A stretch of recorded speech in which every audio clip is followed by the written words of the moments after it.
Reusse Unchained, presented by Josh Arnold, investment consultant, Mr. Money Talk. Now, Pat, I know you don't necessarily sit down every Sunday and watch every single NFL game, but you caught enough of Sam Darnold in New York. You remember like glimpses of Sam Darnold with the Jets, right? Well, he was a turnover machine, and now Right. That was his big problem, right? So it's only 3 weeks here, through 3 weeks, but through 3 weeks, Sam Darnold is the only quarterback in the NFL that still has a perfect passer rating against the blitz.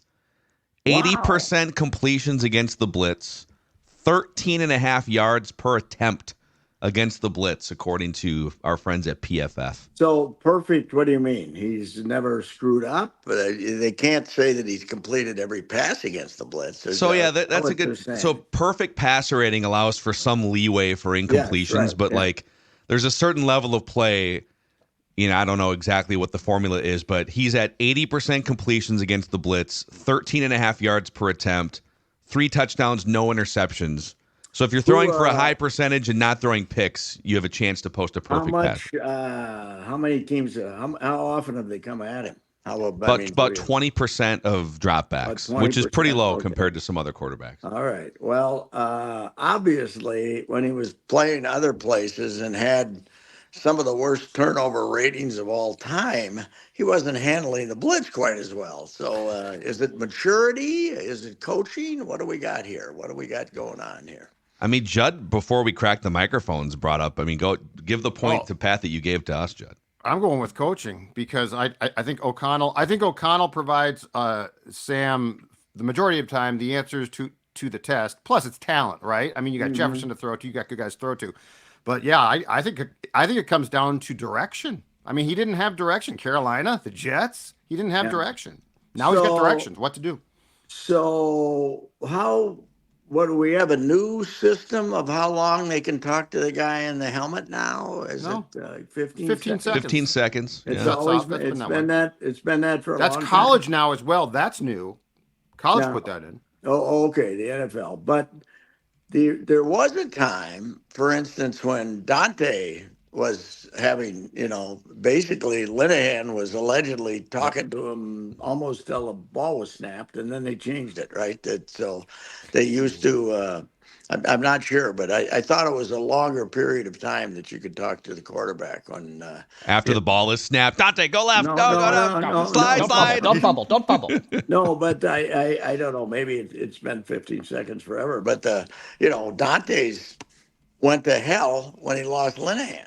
Because Linehan was his guy and was talking to him, and then the cheapos didn't, he didn't leave for a head coaching job, did he? He got that after Saban's OC, right? Oh, okay, yeah. He went to the Dolphins, and then he became the Rams coach at some point. He became Rams because we wouldn't pay him, right? We couldn't afford it. Red was getting ready to sell, and he wouldn't pay him, and so.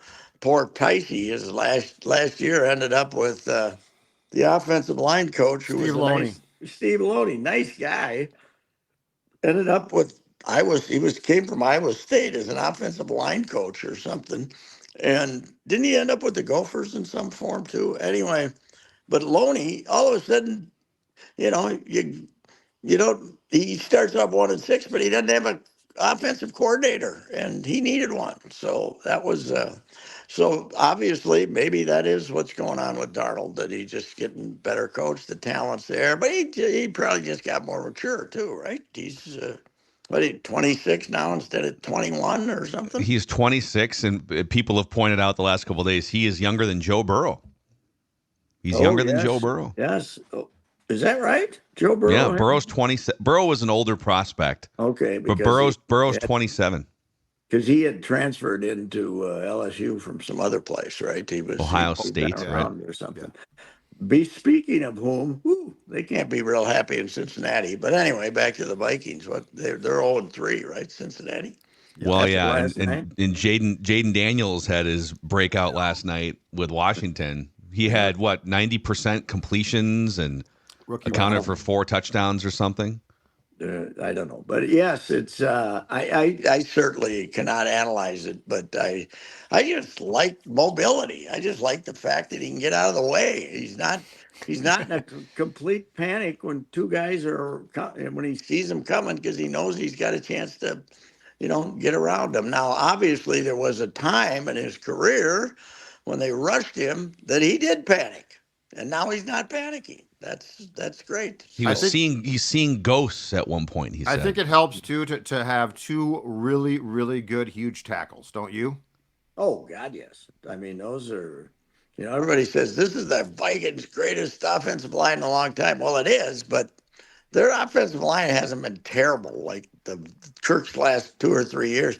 These people have this view of, I've talked about this before, but you have the view of they wanted Kirk to drop back, stand there like he stood, and not have anyone near him. And anytime there was any pressure, we had an lousy offensive line. That was people have got a standard for offensive lines that doesn't exist in the modern NFL because the damn athletes chasing them are too good. Preach it.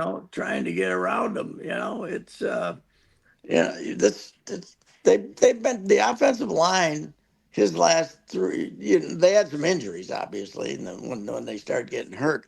But the Zimmer offensive lines of the early years were a lot worse than this, don't you think? Weren't they? Well, talent-wise, there was. Well, we were talking yesterday, the year that they started 5-0, 2016, and TJ Clemmings was their left tackle for the majority of that season, whether it was injuries or just lack of talent. So, and one year they were bringing in guys off the street to play tag. They got about Jake Long, right? Yeah, I remember that. Yeah, he lasted like 3 weeks and got. Can you hurt still again. walk, Jake? Yeah. Yes, come on in here. And anyway, the excuses for Kirk drove me crazy. But hey, Darnold, I don't know him at all. I haven't been around him, and I haven't. Have we seen a really good reader about him yet? Darnold, have you seen one? No, and you're not going to get one. There's not a lot going to be a lot there. He's not going to break her down for you, huh? And tell you about tell you what he's been going through and all that stuff. No, I don't think you're going to get that one. He's a jock, right? He's a good guy. He's a jock. Which is probably a good idea of him not to pour his heart out about how bad things were in New York or something like that. Especially, he got through that hurdle right off the bat because obviously in New York, everybody tried to write that story, right?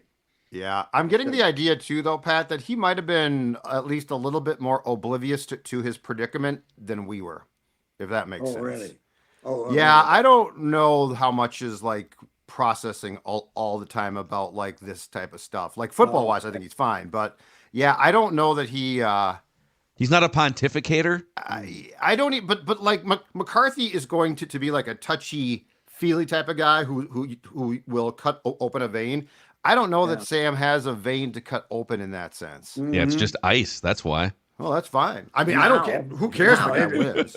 You're not wrong. It wasn't ice when he was setting world records for turnovers, so fumbles and interceptions. So, that's the whole thing. If if you're a quarterback and you got a good arm and you don't turn it over, we love you, right? There's nothing. Well, how many has he got?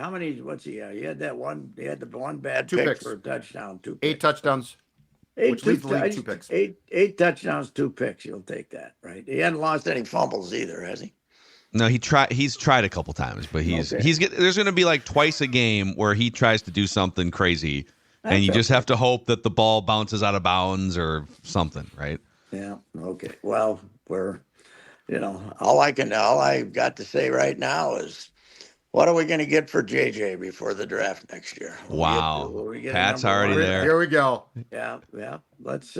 If you traded some reckless speculation, Darnold eventually. I mean, even if you keep Darnold, he's only going to cost you 20, 25, right? Well, Baker's making 30. I think his agent's going to 30 would be it. Okay. Yeah. I really am. I don't want to say happy because I don't get happy about how quarterbacks are playing, but I'm delighted that these guys who everybody wrote off as failures have turned out to be okay once they got a little maturity in them, and they don't allow quarterbacks to mature anymore. Geno Smith, for God's sakes, went out there and had a couple good years in Seattle. He's still playing too, right? I mean, He is, yeah. He's not great, but he's still playing. He's fine, but he's reliable enough. He's one of the 15 to 20 best quarterbacks. And they declared him a bust after about 20 minutes too, right? Didn't they? Yeah. When he first played. Hey, he can't play. Get him out of there. Here's a question for you. All right, let's say the Panthers are a reckless organization.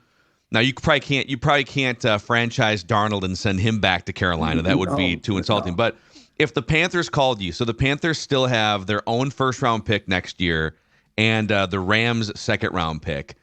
If the Panthers called you and said, "Hey, we'll take JJ McCarthy for a first-round pick," we're done with Bryce Young. What's his name? Andy Dalton's too old. He's our backup. Andy Dalton and I are the Red Rifle. Andy Dalton and I have the same mobility. Sure, but they're not. They're not. I mean, I'm just having fun here. So am I. Just a little reckless speculation. I don't trust either one of you. Yes.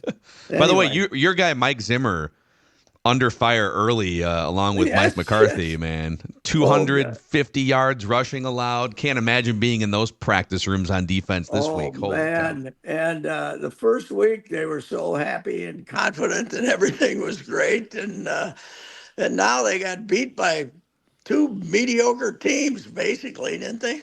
Well, I think Baltimore would probably say that they were 0-2 going into the game, but that's what I mean. They're 0-2 and they looked terrible offensively until they got up against them. They were awful. I don't know. Most overrated player in the NFL, Lamar Jackson. Without a doubt, he should be a running back. He's an idiot when it comes to throwing the ball. He open receivers. He's an athlete. He's not a quarterback. I think him being the MVP last year. What a joke. Mahomes in his worst season isn't ever going to be as bad as this guy, because this guy is going to fail you in the clutch unless you let him run for 30 yards. He can't beat you. He misses more receivers. Zim did though. Well, that's what they should do. Like, they should be trying to run for 200 yards every game. Derrick Henry, yes, Lamar Jackson. They did, yeah. I mean, he can't pass. Did you see how many times they passed on Sunday, Baltimore? 15 times. They ran the ball 45 times between Lamar and their running backs. That's the way to go. I mean, Lamar, what's he weigh? 240? But he never takes a hit. He's closer to 200. He's closer to 200. 200. He looks like a brick outhouse to me when I see him running. But okay. I don't know. But I think he's an overrated. He got drafted 30th, and that's where he should have been drafted. Him being the MVP last year was completely idiotic, I thought. Hey, Pat, on the Twins, I want to switch subjects here because the Mariners had a big win last night, keeping pace. The Tigers have a chance to set the tone at noon today with Skubal. So it's got just need a couple losses here to officially put this thing to bed for the Twins. How many people are going to be at Target Field tonight for this Marlins tilt? Declan, me, Judd, and 8,200 other. But I was thinking about this. I've been thinking about this for the last half hour, actually. What do you wrap your arms around right now if you're the Twins? What do you go in there today and what do you say? Because you look around the room and you got to say deep in your heart. By the way, 80% of the problems with this team surfaced because of these new lights that you got in the clubhouse. Nobody can go in there and screw up and hide anymore. You got to sit there and it looks like you're being, interviewed by the police for a presidential assassination or something. When you go in there, it's so light. Is it true you walked 3 people in the fourth? Yeah. Yes. I mean, it is. It's so stupid. There's no place when you screw up, you should be able to sit in the dark over there by yourself, right? You shouldn't have to have these glaring lights that they got, these morons. But anyway, I just don't know where you go now to think that, oh, okay, we got over tonight. Okay, that's it. Well, I think the good news is they're a little closer to right sizing their business going into 2025. Yes. So if you can kind of shore that part up, it feels like they want to go home. That's where I think they go. I think they want to go home. I don't buy that. They're not any good. That's not. They don't go up to the plate saying, "Boy, I hope I'm making out here with two guys on base." No, but you can be, but you can eventually just be in such a slump that your confidence is shot. Baseball. It's not like football where you get yourself all fired up to. I agree with you on that, but I'm just saying they look like they have no interest. They look like a defeated group, and I'm telling you, Pat. Well, the thing is, Rocco torching them when they had all those guys hurt did not help Rocco. It's not a lack of interest. It's a lack of talent. When they started playing good, what did we say? Baseball teams look good when they hit. When you don't hit, you look bad, right? Because for 5 weeks, they were as bad as any. They were going to set world records. They were going to beat their previous strikeout. Then they started hitting, and then they stopped hitting. And that's, when you're hitting, you look good. When you're not hitting, you look horse bleep. And it's not based on, oh, hell, I don't think I want to hit this week. It's just. I'm not saying it's on purpose. No. But I mean, the bullpens in the 20. What's good? They are defeated. I'll ask you that question. They are defeated.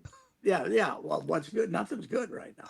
But they are defeated. But it's not because of a lack of interest, I don't think. It's just because, listen, I am a lot more surprised by the way they played for 3.5 months than I am by this when I look at this collection.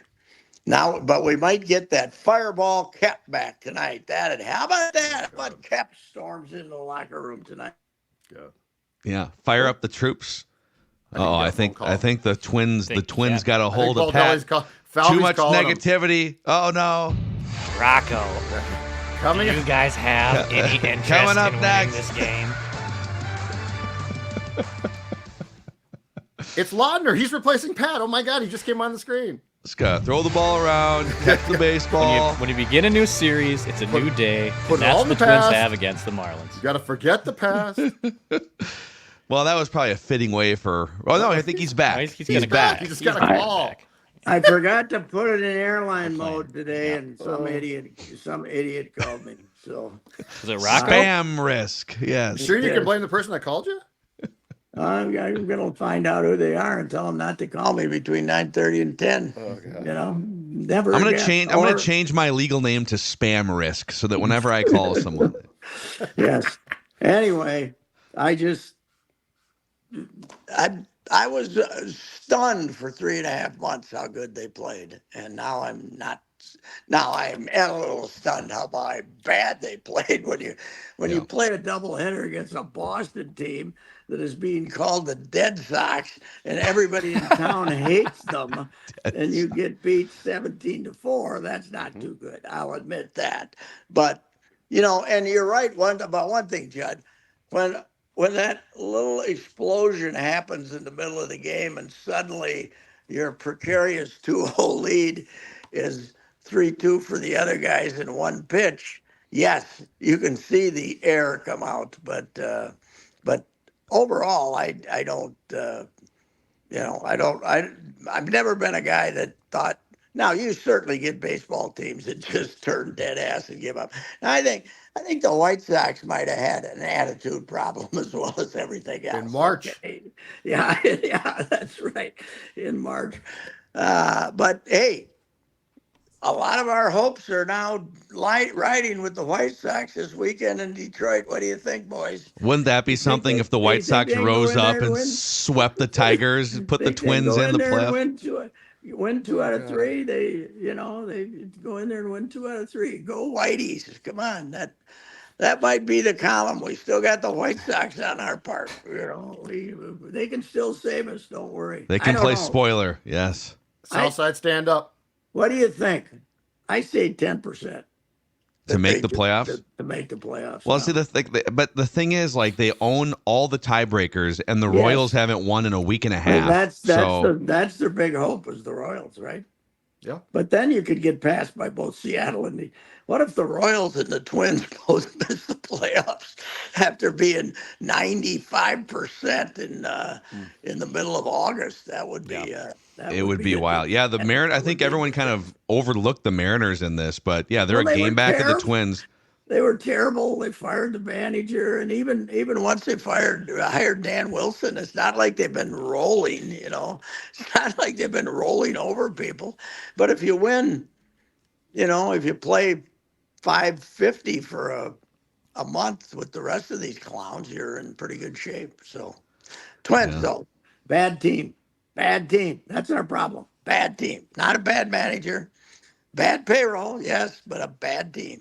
And that's the big problem right now. When Kyle Farmer's your offensive spark plug, you're in trouble. Yeah, well, he's been pretty good the last couple months. $395 in September. Huh? Yeah, that doesn't mean we're going to bring him back, does it? Oh my God! Great in the clubhouse, Pat. I don't know if you heard that. Oh yeah. Well, rally the sausage keeper. As you say, you can see this funk in the clubhouse. I say, turn down the lights for this homestand. Maybe that'll do it.